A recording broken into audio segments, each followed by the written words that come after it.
The Lakers are out in the second round for the second consecutive year. What do they have to do to get back to a championship level? We discuss on STNTV.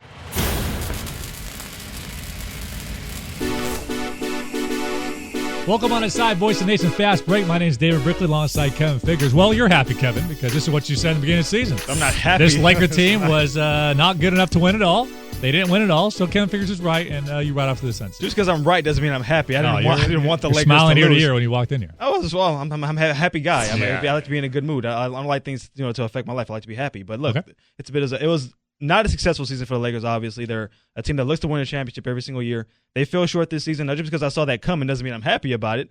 I saw it from the very beginning. This was a flawed team. They had issues at the point guard position. Even though they made the trade for Ramon Sessions, they still had issues at the point guard position. They had issues with depth, and that was going to end up costing them this year, and that's what ended up costing them in the Oklahoma City series. Now, right when the Lakers, in that fourth quarter when it was bleak and the Lakers are down by double digits, Twitter goes crazy. Now all Laker fans are saying, trade Gasol, trade Bynum, get rid of Sessions, amnesty Artest, fire Mike Brown.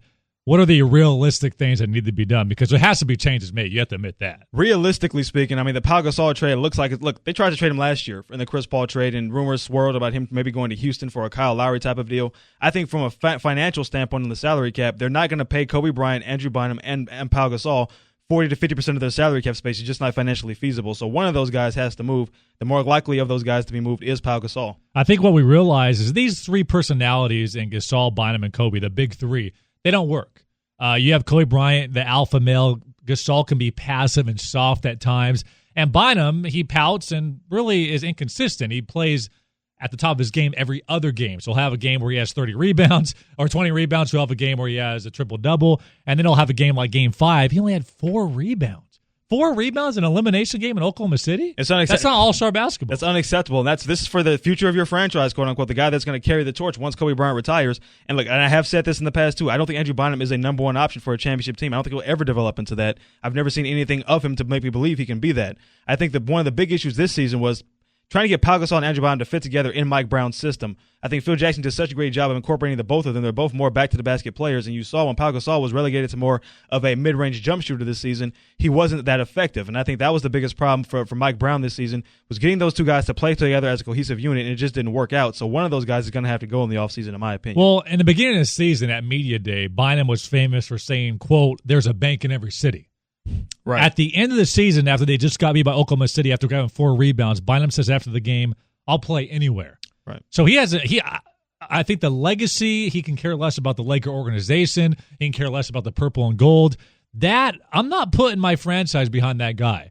And if you extend him and you decide to go forward with him for the next decade and say you're the face of our franchise, I think that's a bad decision for the Lakers to make, just by his attitude, his inconsistency, and just being childish. Well, we talked about this a couple of months ago, too, right after the three-pointer. He shot in that one game and he got benched, and I'll shoot another one. Keep on shooting him. He has a giant ego. He's feeling his own notes a little bit, and now, I mean, he has no reason not to. He has all the leverage. The Lakers are not going to let him walk as a free agent.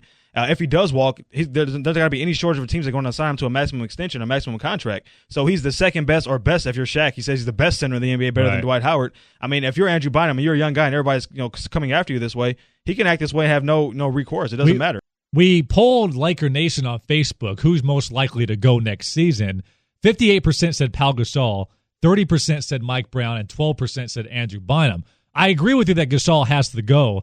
But listen, Kobe has a 2-year window left. I think you have to throw everything to the wall, see what sticks. If you're Mitch Kupchak, Jim Buss, go into the luxury tax. But you only have 2 more years left.